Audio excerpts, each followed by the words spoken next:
In 1974, I was a student at the Evergreen State College in Olympia, and one of my fellow students disappeared. We did a story on it in the college newspaper where I was editor. Little did we know then that the case would be tied to one of the most infamous serial killers of all time, Ted Bundy.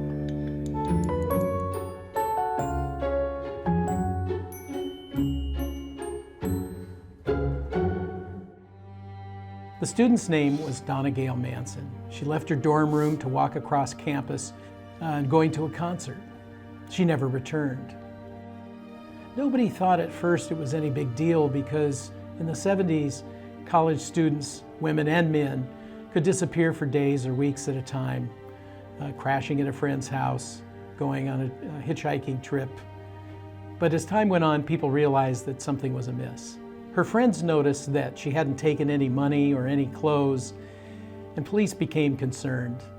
They actually conducted a search party, which I participated in near campus, to see if she had fallen victim to foul play. Soon we learned that a number of young women were missing around the state. Police began to recognize a pattern in the disappearances. The women were mostly young, college age. They had dark brown hair parted in the middle, and they disappeared at regular intervals. The police convened a conference at the Evergreen campus, which we covered, and a number of experts came together to discuss what was going on here. One of them was a former policewoman and author named Ann Rule. She noticed a pattern in the timing of the disappearance, about one a month. The conference at Evergreen was held in early July of 1974, and Ann Rule thought that the killer would strike again very soon, and boy, was she right.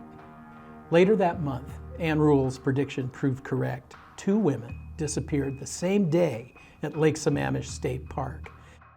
The disappearances at Lake Sammamish surfaced a number of clues. We learned that the suspect had a particular method of operation.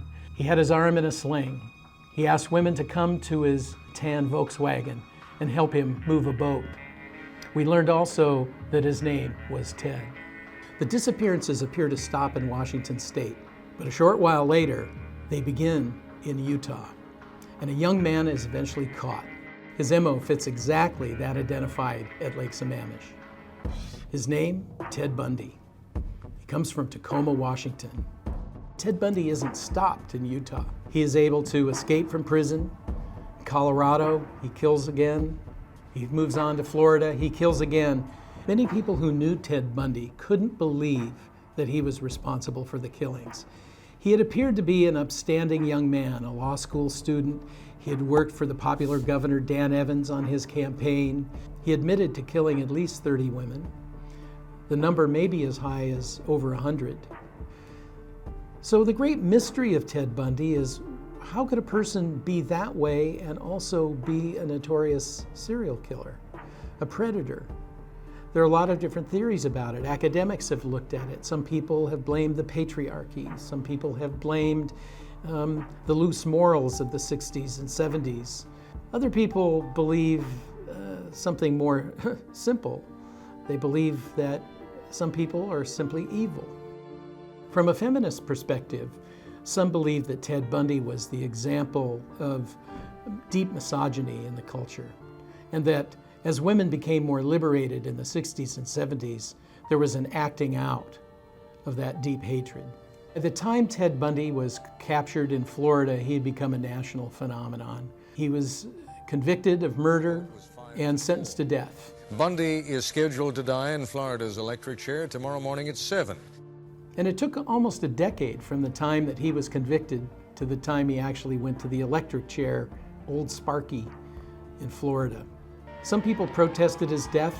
Some people celebrated. It was painful to think about the context of it all. Bundy did confess to killing Donna Gale Manson, but her body was never found.